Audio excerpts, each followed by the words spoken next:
Bonjour le bled, bienvenue sur notre chaîne Action Pratique. Je suis votre humble serviteur Sylvain. Ici sur cette chaîne, nous parlons et traitons l'information à caractère de développement personnel. Nous parlons sur cette chaîne des investissements, tout ce qui est lié à l'information concernant les investissements, concernant le développement, concernant l'industrialisation, concernant même le commerce, tout ce qui peut amener notre continent et notre communauté, notamment la communauté noire, à se développer. Le développement personnel, bien évidemment, parce que ce qui est sûr, c'est que nous devons comprendre et savoir que être noir ne signifie pas être un sous-homme. Si c'est la première fois que tu te connectes sur cette chaîne, je t'invite à souscrire, à liker et à partager massivement les vidéos et tout ce qui est transmission sur cette chaîne afin de pouvoir atteindre le maximum de personnes, parce que ensemble nous devons changer le narratif sur le peuple noir. Bien évidemment, ce qu'il faut savoir, c'est que aucun peuple ne s'est développé en autarcie. Nous ne sommes pas ici dans l'optique de dire que les autres peuples ne doivent pas, par exemple, cohabiter, ou alors nous ne devons pas non plus cohabiter avec les autres peuples.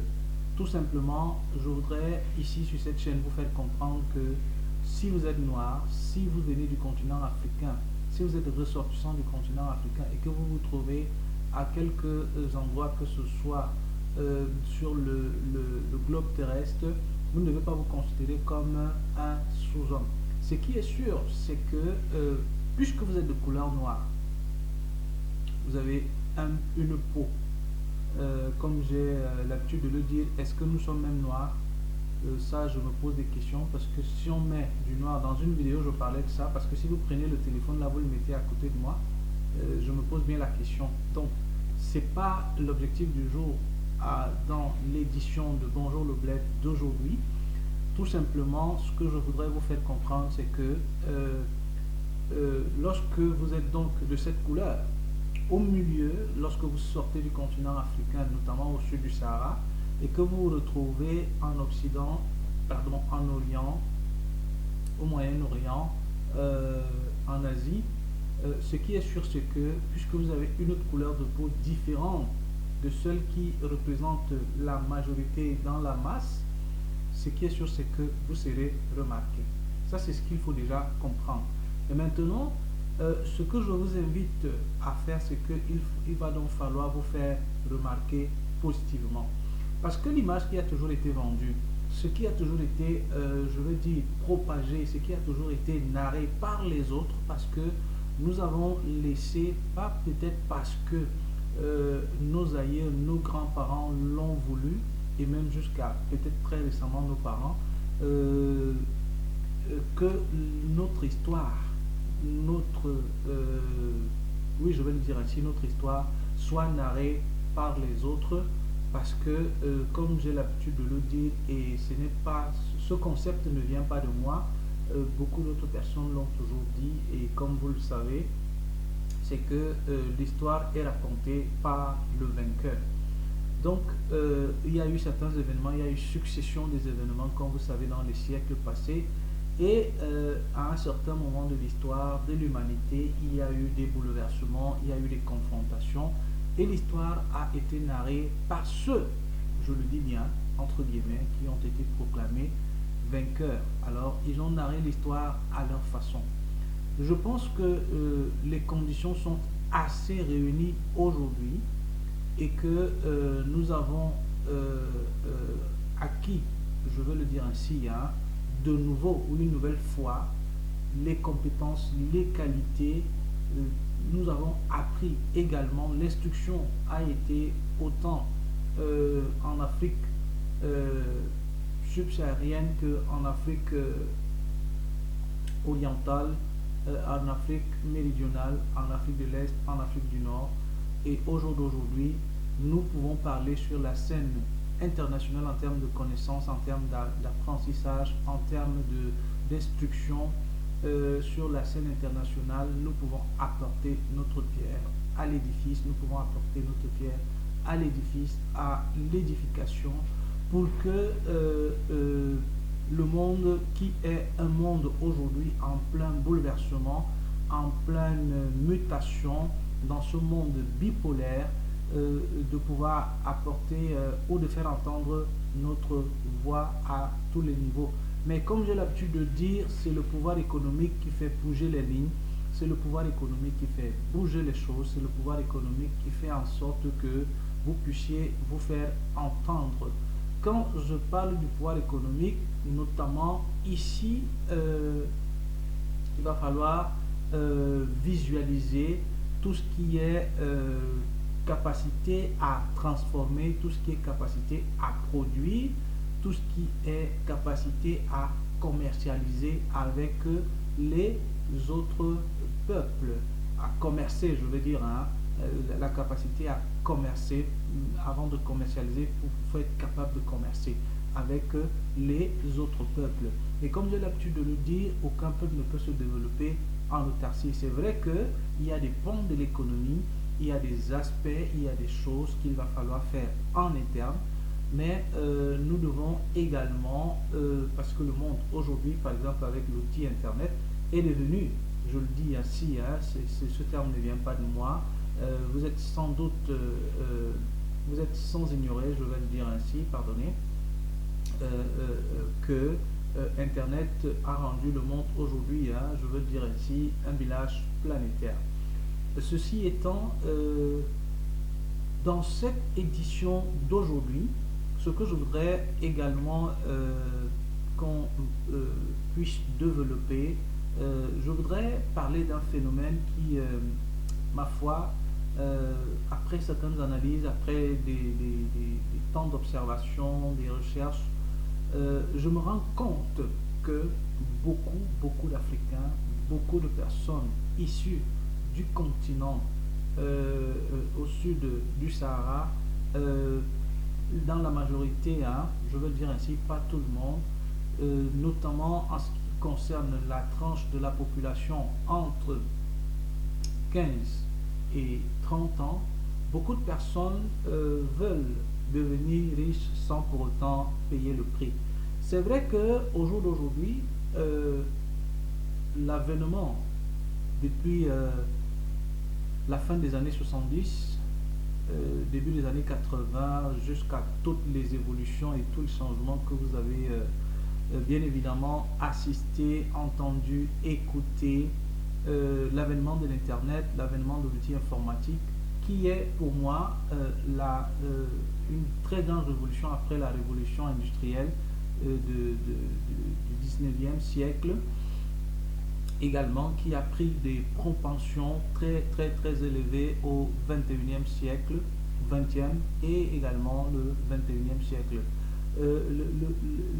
L'outil informatique, les nouvelles technologies, jusqu'à tout récemment encore, le développement de l'intelligence artificielle à un niveau exponentiel, parce que ce qu'il faut savoir, c'est que le fait d'être capable d'appeler au téléphone et de recevoir à l'autre bout du fil, ou d'avoir quelqu'un à l'autre bout du fil, c'est une partie de l'intelligence artificielle, mais tout simplement que ça a été développé jusqu'à tout récemment encore avec ce que nous connaissons, OpenAI, la fameuse société, et tout ce qui a été développé tout autour, ChatGPT, Quantum, OpenAI, et tout ce qui est né derrière, c'est parti de toutes ces nouvelles technologies.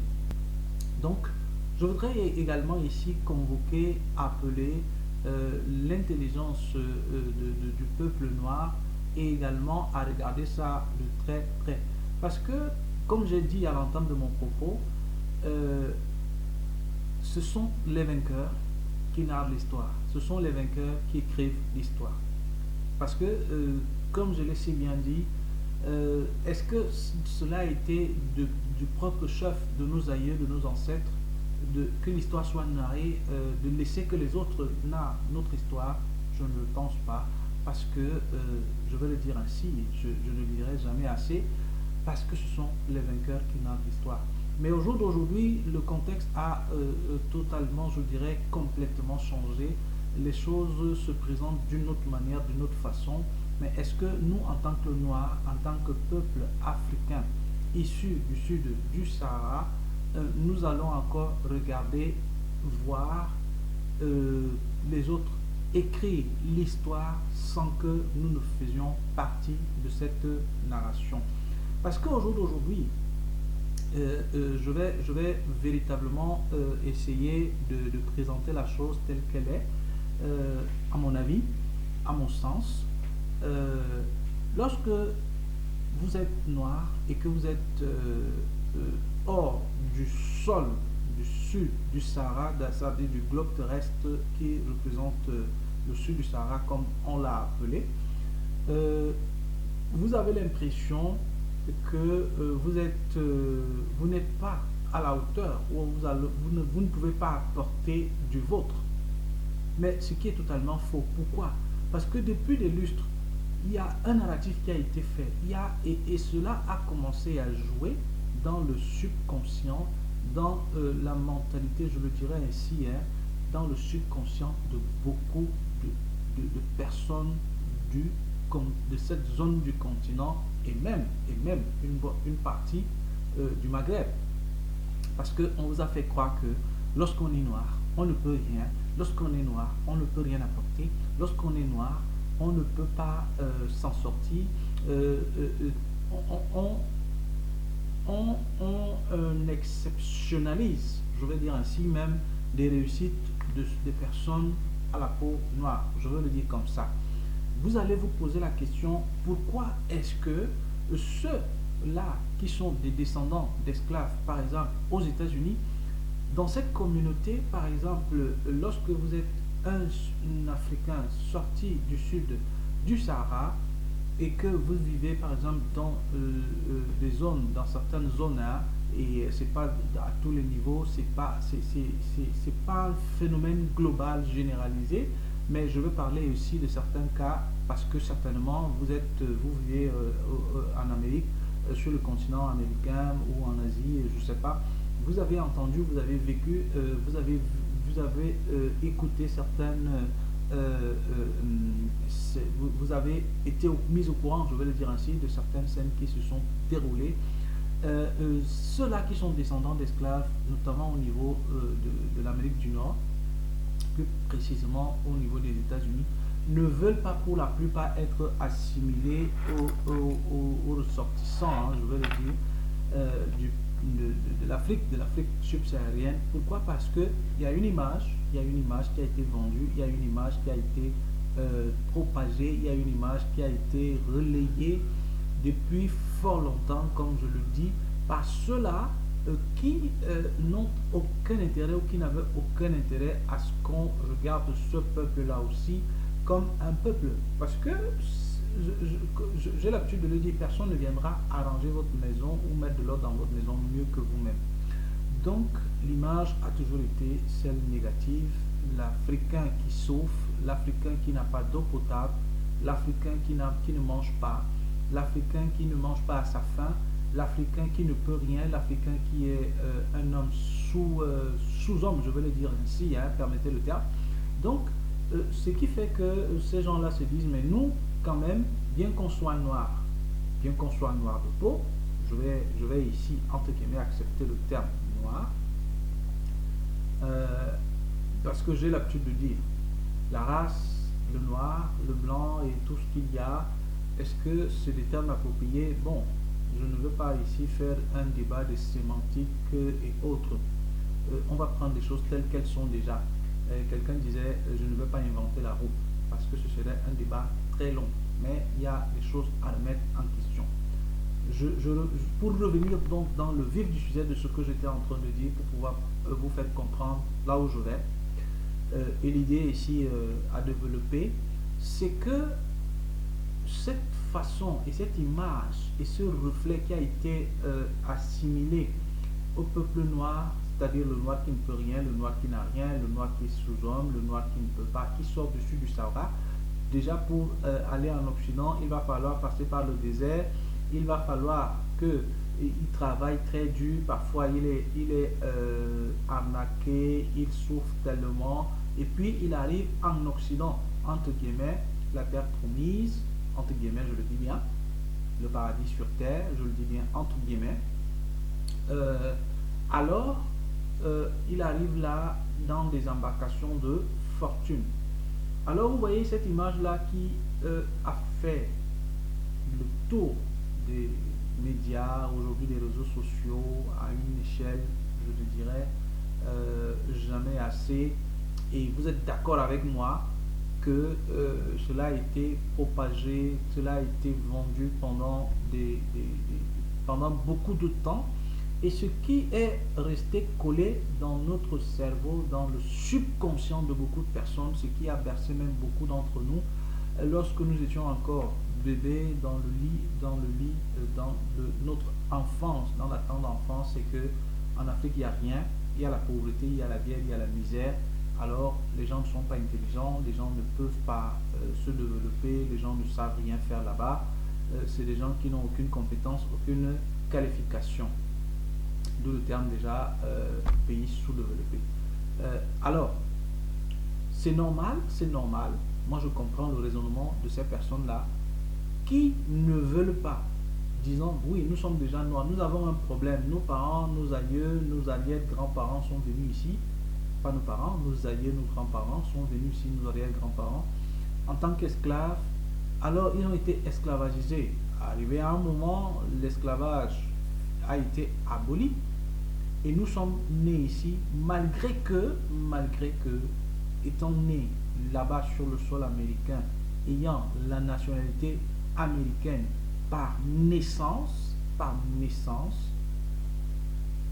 il y a déjà un problème de se faire, je vais le dire comme ça, affirmer dans la société. Alors, si à ce problème que nous avons déjà, nous devons encore être assimilés à ceux-là qui ne sont pas nés sur le sol américain, qui sont originaires d'Afrique subsaharienne, qui sont arrivés ici soit par des mouvements de migration, ça peut être des troubles d'ordre politique qu'il y a eu dans leur pays, ça peut être ceux qui sont à la recherche de conditions de vie meilleures, ça peut être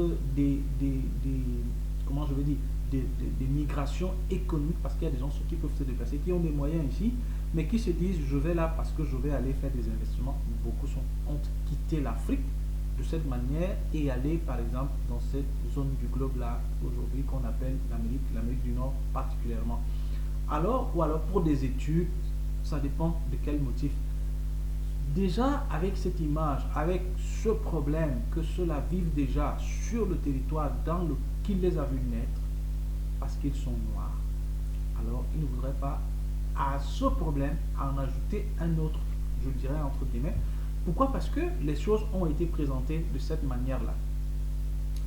Voilà pourquoi aujourd'hui, je voudrais vous faire comprendre ce raisonnement-là. Et je pense que le raisonnement que je développe ici, là, il n'est pas un raisonnement illogique.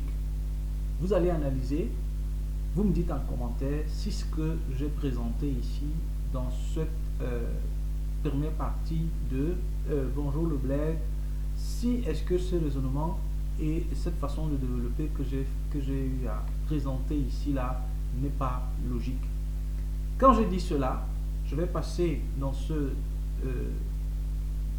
cette édition d'aujourd'hui de Bonjour le Bled, ce nouveau format, à un deuxième sujet qui est la jeunesse qui veut devenir riche mais ne veut pas passer par les canaux royaux, c'est-à-dire que cette jeunesse ne veut pas payer le prix. Vous devez le savoir, pour devenir riche, il y a un prix à payer. Il y a un prix à payer. Vous allez me poser la question, mais quel est le prix à payer alors? Le prix à payer d'abord, c'est qu'il faut vous sortir de votre mentalité, la facilité. La richesse est disponible. Parce que ce qu'il faut savoir, c'est que nous sommes des énergies. L'être humain est une énergie. La richesse existe parce qu'il y a un créateur qui a tout créé et tout existe déjà. Il n'y a rien à créer, tout existe. Il faut tout simplement comprendre les mécanismes, comment est-ce que cela doit être fait pour pouvoir arriver à la richesse.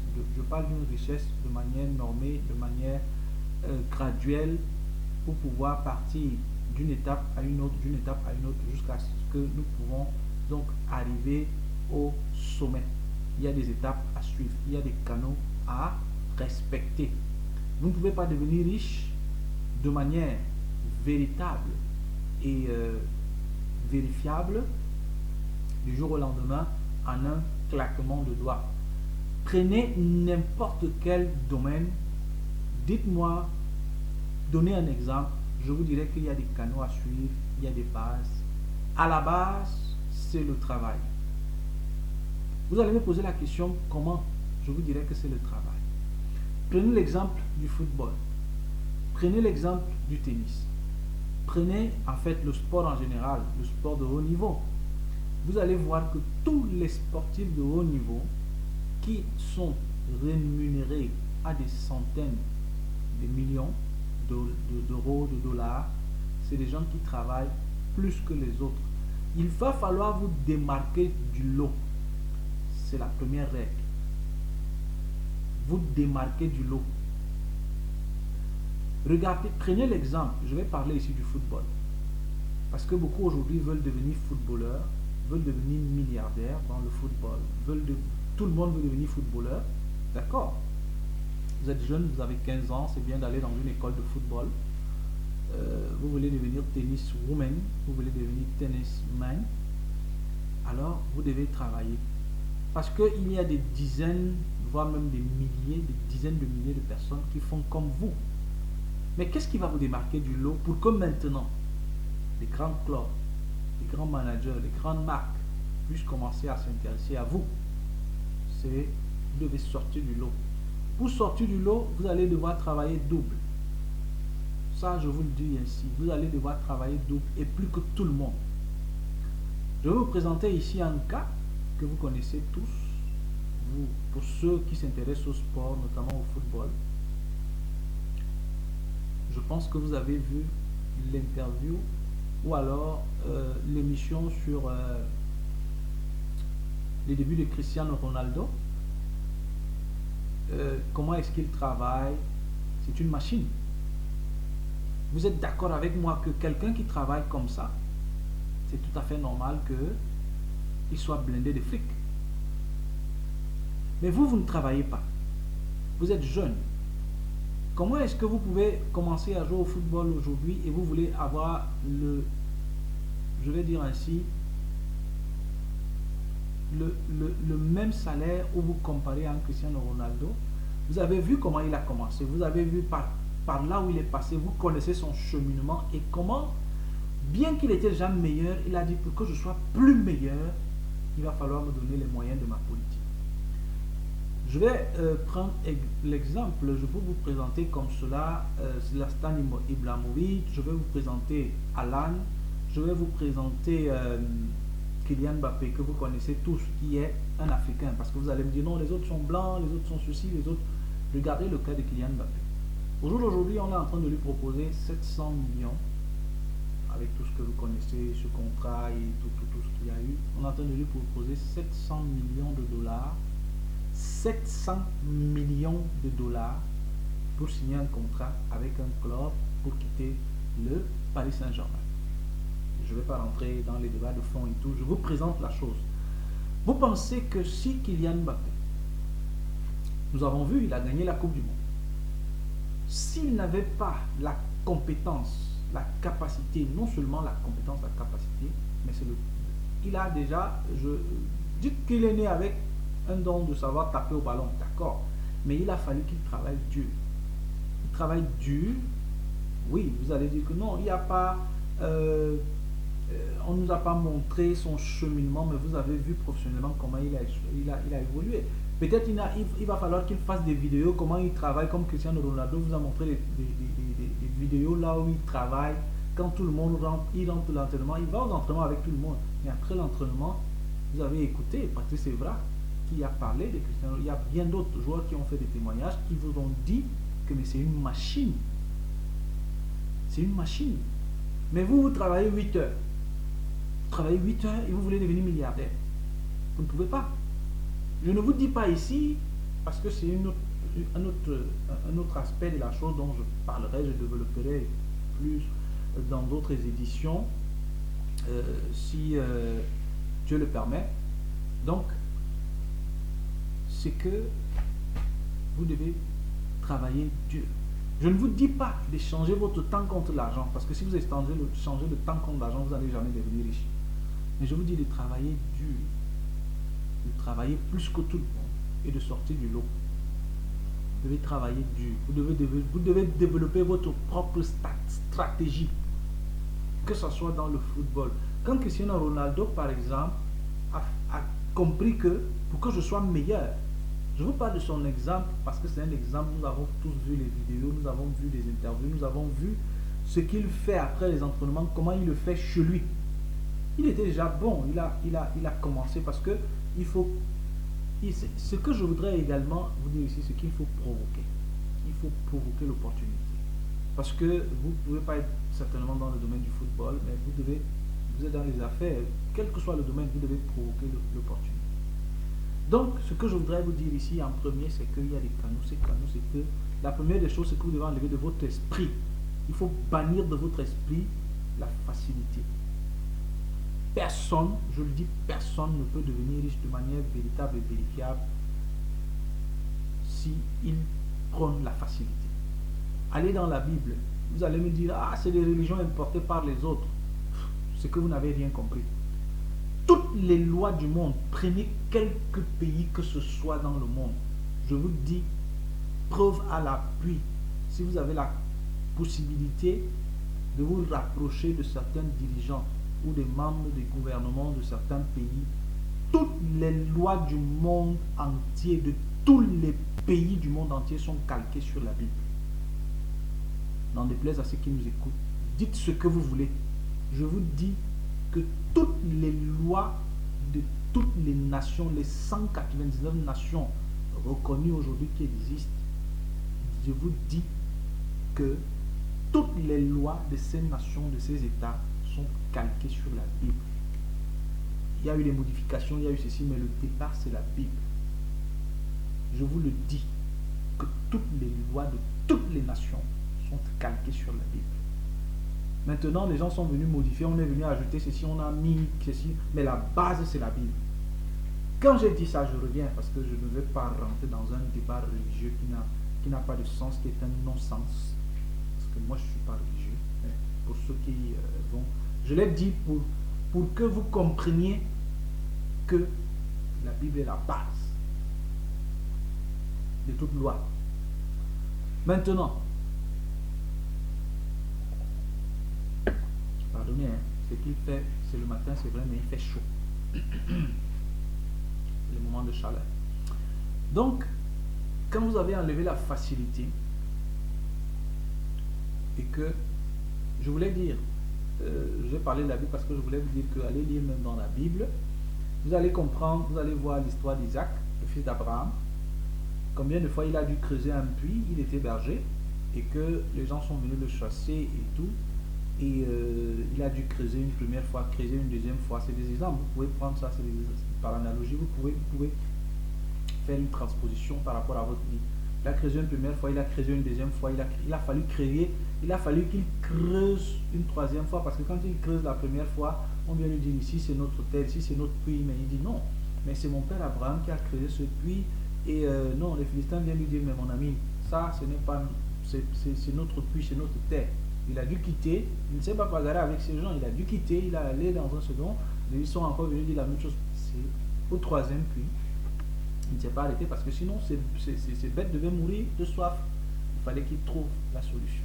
Il fallait qu'il ait une propre stratégie à lui. Et avec le temps, si vous continuez à lire, vous allez vous rendre compte qu'on dit qu'il était devenu très riche et il s'enrichait et sa richesse augmentait. Je sors de ce cadre-là, je reviens. Ça, c'est juste une parenthèse. Vous ne pouvez pas devenir riche si vous ne travaillez pas. Je ne vous dis pas de changer votre temps contre l'argent. Si vous ne travaillez pas dur, comme j'ai dit, si vous ne sortez pas du lot, si vous ne développez pas votre propre stratégie, et si vous voulez devenir riche, vous ne devez pas échanger votre temps contre de l'argent. Quand je dis cela, parce qu'il y a un phénomène aujourd'hui qui se développe dans la jeunesse. C'est que tout le monde veut devenir riche, mais personne ne veut payer le prix. Vous devez être capable de ne pas faire ce que tout le monde fait. Ou alors, si vous faites ce que tout le monde fait, vous devez être capable de sortir du lot, d'être au-dessus de tout le monde. Quand je dis être au-dessus de tout le monde, ça veut dire quoi? Ça veut dire que vous ne pensez pas qu'en travaillant 8 heures en tant que manager, un directeur de société, un entrepreneur, un commerçant, vous allez vous en sortir. Innovez, pensez à des stratégies de croissance. Formez-vous, informez-vous, apprenez. Vous avez étudié parce que les études, l'éducation c'est quoi? L'éducation sert à l'instruction. L'éducation c'est l'instruction. Mais il faut apprendre.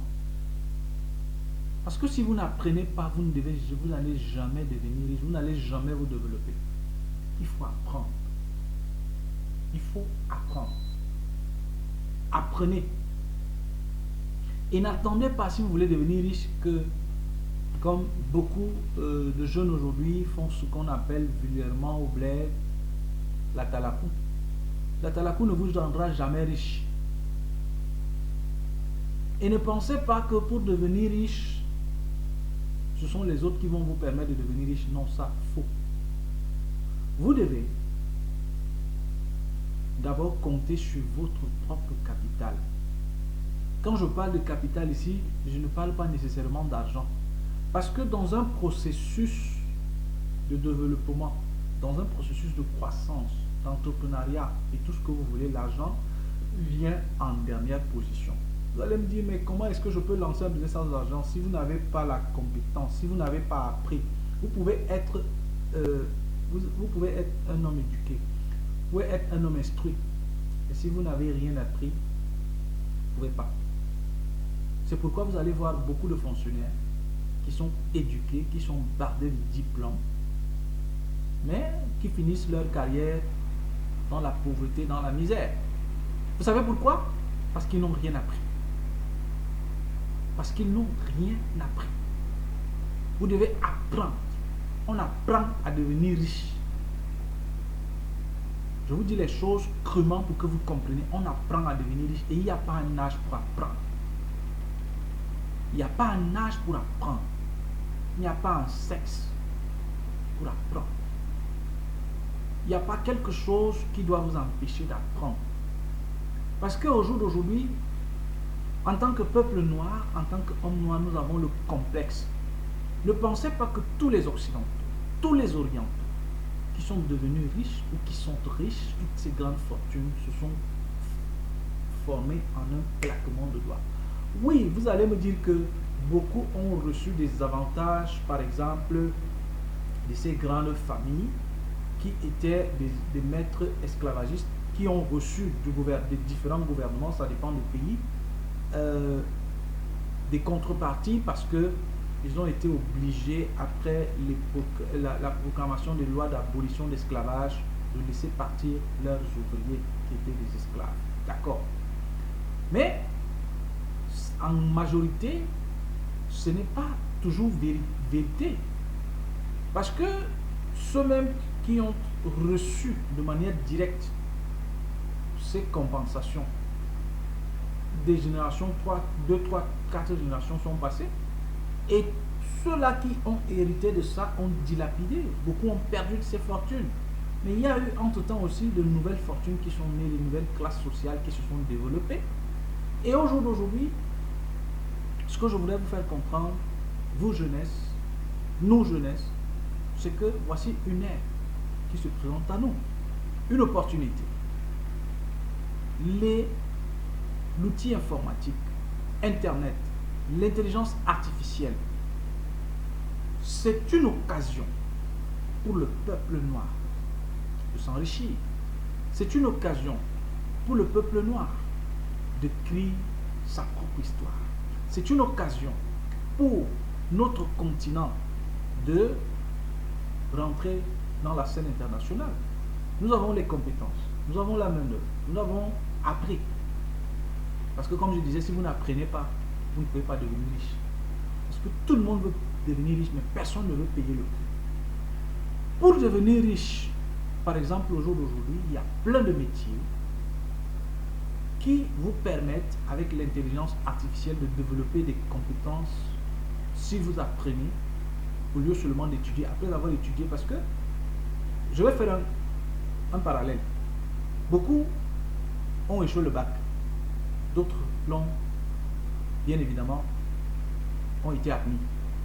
D'accord. Après votre bac, vous faites quoi? Après vous avoir reçu le bac, vous faites quoi? Qu'est-ce que vous faites? D'accord, vous allez à l'université, vous avez 2, 3, 4, comme j'ai entendu quelqu'un dire que j'ai 4 ou 5 masters. D'accord. Tu as 5 masters, tu sais faire quoi? D'accord, je suis d'accord que tu aies 5 masters, 6 masters, 5 doctorats, tu sais faire quoi? L'Afrique, je dirais même le monde, a besoin des personnes qui pensent et qui mettent en pratique les idées. L'intelligence artificielle aujourd'hui est une niche dans laquelle tu peux te lancer. Mais ne pense pas que parce qu'on a dit intelligence artificielle, tu vas t'asseoir et la machine va gagner l'argent pour toi. Faux. Déjà, tu dois investir. Ça rejoint ce que je disais tout à l'heure, que lorsque vous voulez lancer, si vous voulez vous lancer en entrepreneuriat, si vous voulez vous lancer dans quelque domaine que ce soit, vous devez d'abord compter sur votre propre compétence, sur vos compétences, ce que vous avez appris. D'accord, vous avez été éduqué, vous avez été à l'école, mais est-ce que vous avez appris? Vous avez appris à faire quoi? Vous avez été éduqué, d'accord, vous avez un bac scientifique, mais il faut apprendre maintenant. Parce qu'après avoir été éduqué, après avoir été instruit, vous devez apprendre maintenant. Si vous êtes un scientifique, vous devez maintenant vous mettre. Vous avez certainement été éduqué à l'école à faire des... je ne sais pas moi. Vous avez fait des choses. Maintenant, il va falloir développer, ou alors vous mettre avec quelqu'un pour apprendre, ou alors vous-même vous mettez à faire des expériences en tant que chimiste, en tant que... C'est comme ça. Quand vous regardez Louis Pasteur, ceux qui connaissent l'histoire de Louis Pasteur n'était pas à la base. Il n'était pas à la base un scientifique. Il n'était pas à la base un scientifique. Allez regarder bien l'histoire de Louis Pasteur.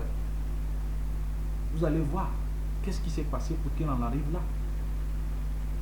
Il y en a beaucoup comme ça. Parce qu'il a appris à faire quelque chose, ça peut être par son propre chef, c'est-à-dire autodidacte.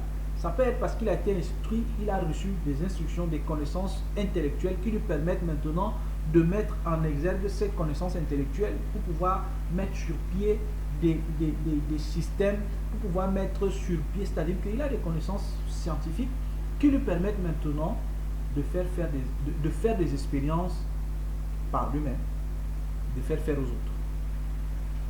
Et pour développer des compétences et des capacités. Ok. Donc, comme je disais,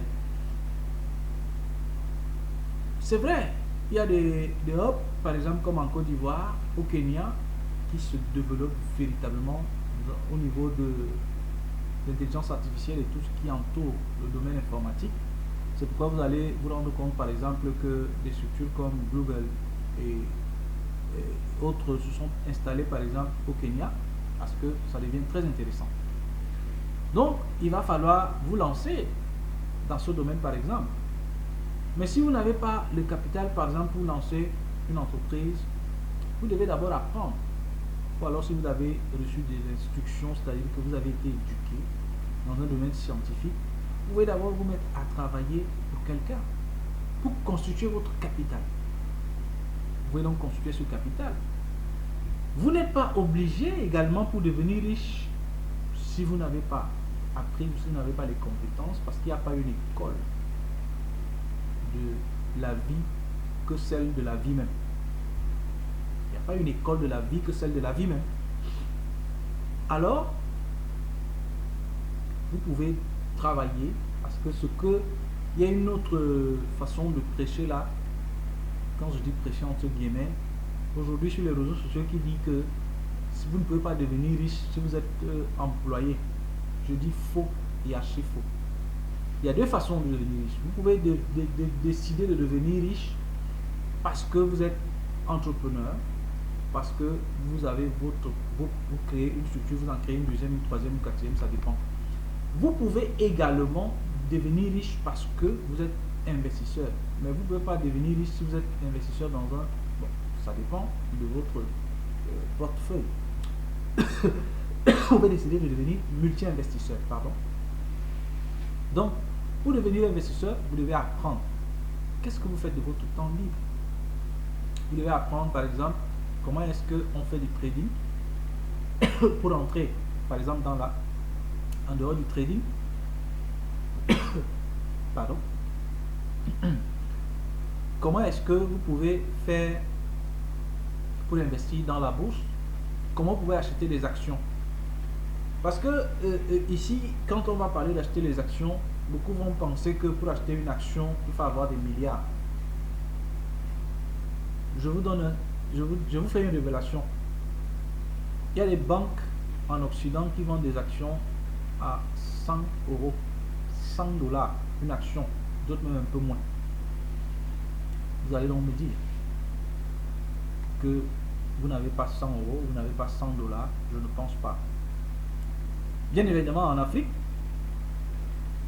il y a l'emprunt obligataire. Vous pouvez acheter les bons de trésor des différents États. Vous pouvez investir dans la crypto-monnaie, mais il faut apprendre, comme je dis. Parce qu'il n'y a pas une école qui va vous éduquer sur ces choses-là. On va vous apprendre des théories scientifiques, on va vous dire des choses, des mathématiques et autres. Vous avez donc ces connaissances-là. Maintenant, il va falloir apprendre. Ou alors, vous faites confiance à un cabinet ou à une entreprise qui est experte dans ce domaine-là. Vous pouvez donc travailler, comme je disais, dans une entreprise, dans une boîte, et être investisseur, multi-investisseur, mais une chose après l'autre. On ne s'éparpille pas. Mais ce qu'il faut aussi savoir, c'est qu'on ne met pas ses œufs dans un seul panier. Je vous dis ces choses-là parce que je les ai apprises par la grâce de Dieu. Ça fait beaucoup d'années que je suis sur le terrain parce qu'il n'y a pas meilleure expérience que le terrain.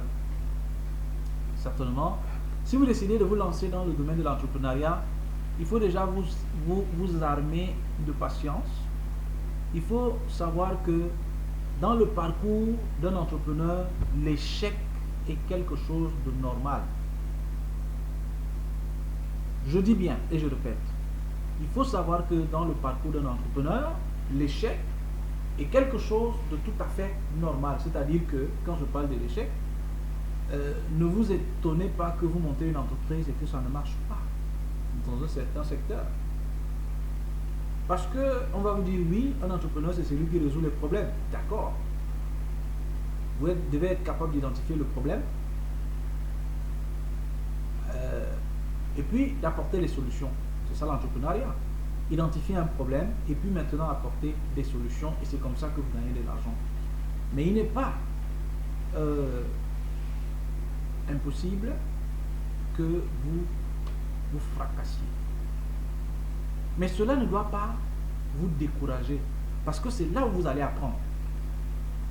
Parce que si vous ne faites pas face, je ne sais même pas si je dois appeler ça échec, si vous ne faites pas face à cette difficulté-là, vous ne pourrez jamais apprendre et vous n'aurez aucune expérience.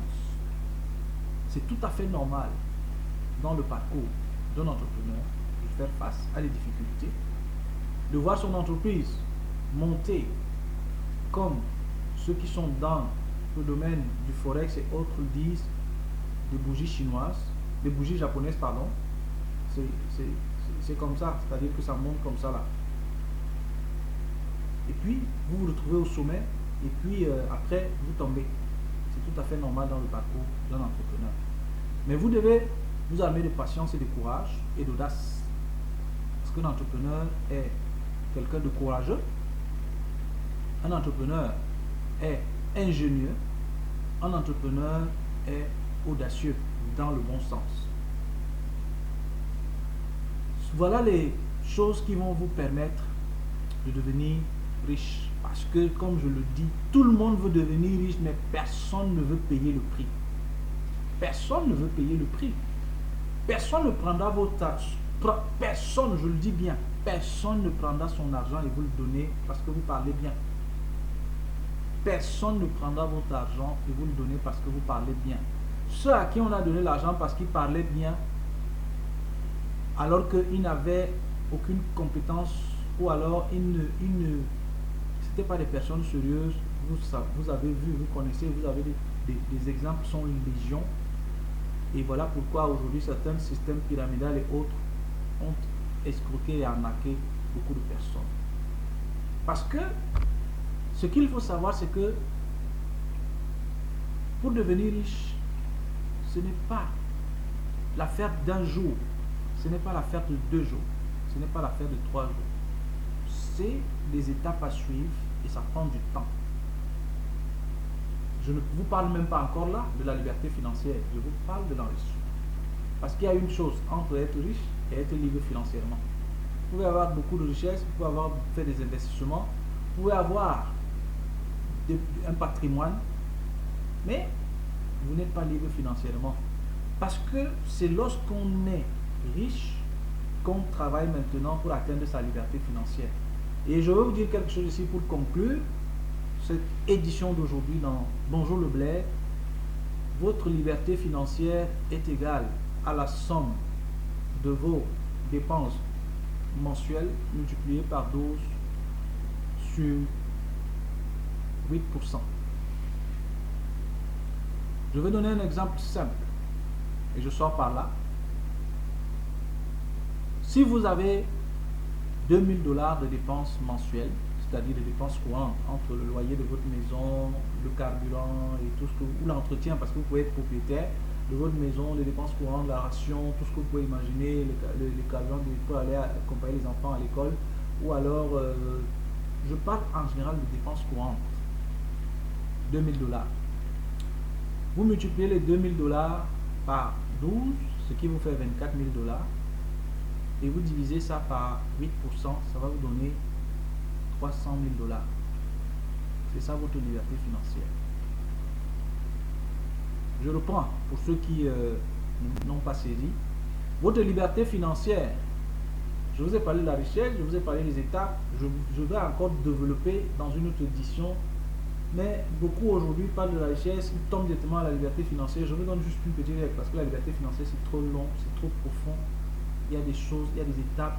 Je vous dis tout simplement, je vous donne pour que vous compreniez, vous commencez à comprendre. Votre liberté financière est égale à vos dépenses courantes mensuelles multipliées par 12 sur 8%. Je vais donner les chiffres pour que vous puissiez comprendre. Si vos dépenses courantes sont égales à 2000 $ par mois, vous multipliez 2000 $ par 12, c'est-à-dire 12 mois de l'année, ça va vous donner 24 000 $. Et vous prenez donc les 24 000 $ par 8%, ça va vous donner 300 000 $. Vous devez donc avoir 300 000 $ pour dire que vous êtes libre financièrement. Et 300 000 $, comment ça dit que vous devez avoir des actifs. Je vous dis des choses. Plus loin, on va développer dans une autre édition parce que le temps aujourd'hui ne permet pas d'aller plus loin, sinon on va y passer toute la journée parce qu'il y a des gens qui doivent aller travailler, il y a des gens qui doivent aller faire certaines choses. Alors, vous devez avoir des actifs qui vous produisent des revenus passifs d'un montant égal à 300 000 $, c'est-à-dire que, ou alors égal à 24 000 $ annuels ou 2000 $ mensuels, sans que vous n'y soyez.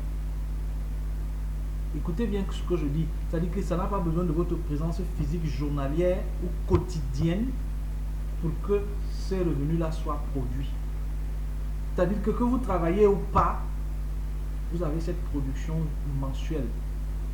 Que vous travaillez vous-même ou pas, vous avez que l'argent qui rentre dans votre poche, pour parler en langage simple, l'argent qui rentre dans votre poche mensuellement doit être égal à 2000 $, sans que vous n'en mettiez. C'est-à-dire donc acheter des actifs qui vont vous produire des revenus passifs égal à 2000 $ mensuels 24 000 dollars annuels et 300 000 dollars. C'est-à-dire que vous avez un revenu qui vous produit 300 000 dollars si vous prenez donc 8% de cela, ce qui va vous donner 300 000 dollars. Et là, vous êtes sûr que vous êtes libre financièrement. Vous pouvez aller à, je sais pas, vous pouvez aller passer des vacances à Luanda, en Angola, l'une des plus belles villes d'Afrique. Vous pouvez aller passer vos vacances à Abidjan, une très belle ville également. Vous pouvez aller passer vos vacances, je sais pas moi, à Accra. Parce qu'il n'est pas toujours dit qu'on doit aller passer des vacances à New York, à Londres, à Washington, à Melbourne, ainsi de suite. Vous pouvez également y aller, c'est pas interdit. Je suis Jean-Sylvain, votre humble serviteur. Merci de m'avoir accompagné aujourd'hui dans cette édition Le Bled. Bonjour Le Bled, le temps pour moi. Si vous êtes nouveau sur cette chaîne, je vous invite à souscrire, à liker et à partager massivement tout ce qui est édité, diffusé sur cette chaîne Action Pratique. Parce que ensemble, nous devons changer le narratif sur le peuple noir. Merci, je vous aime et à très bientôt.